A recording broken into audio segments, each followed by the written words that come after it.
This channel does not promote any violent, harmful, or illegal activities. All content provided by this channel is meant for an educational purpose only. একটা সময় ছিল bomb বারুদের Dumdum, এখন আতঙ্কের দমদম।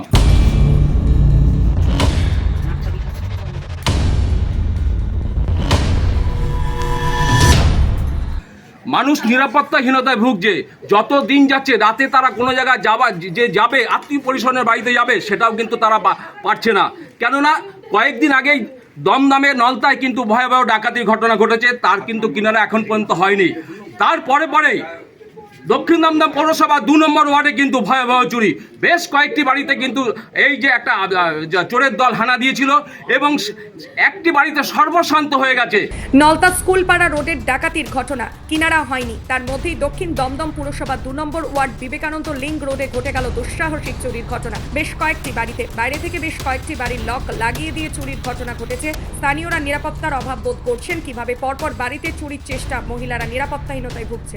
ওরা রাত্রে শুয়েছিল, সবাই একটা ঘরের মধ্যে শুয়েছিল। তারপরে সকালে উঠে দেখছে যে ওদের দরজাটা বাইরে দিয়ে আটকানো। তা ওরা সবাইকে ডেকে তুলেছে, তোলার পরে ওটা খোলা হয়েছে। খুলে এসে দেখছে যে ঘরের সমস্ত জিনিস খাটের ওপরে বের করা, সমস্ত গয়না গাটি টাকা পয়সা সমস্ত লুট হয়ে গেছে। এখন ওদের খুবই খারাপ অবস্থা, সেখান থেকেও এসব জিনিসপত্র চুরি হয়ে যাচ্ছে। তাছাড়া দেখুন, আমরা সব এখানে থাকি, আমাদের এখানে তো তেমন সিকিউরিটি ব্যবস্থা নেই। তাছাড়া আমাদের বাড়িতে আমরা শুধু মেয়েরা থাকি, আমাদেরও তো কোনো নিরাপত্তা আমরা খুঁজে পাচ্ছি না। দেখুন, এটা খুবই দুঃখজনক ঘটনা। যাদের বাড়িতে চুরি হয়েছে একদম গরিব মানুষ, আর গরিব বড়লোক বলে কোনো কথা নেই। যে জিনিসটা হয়েছে সেটা মারাত্মক বাজে জিনিস।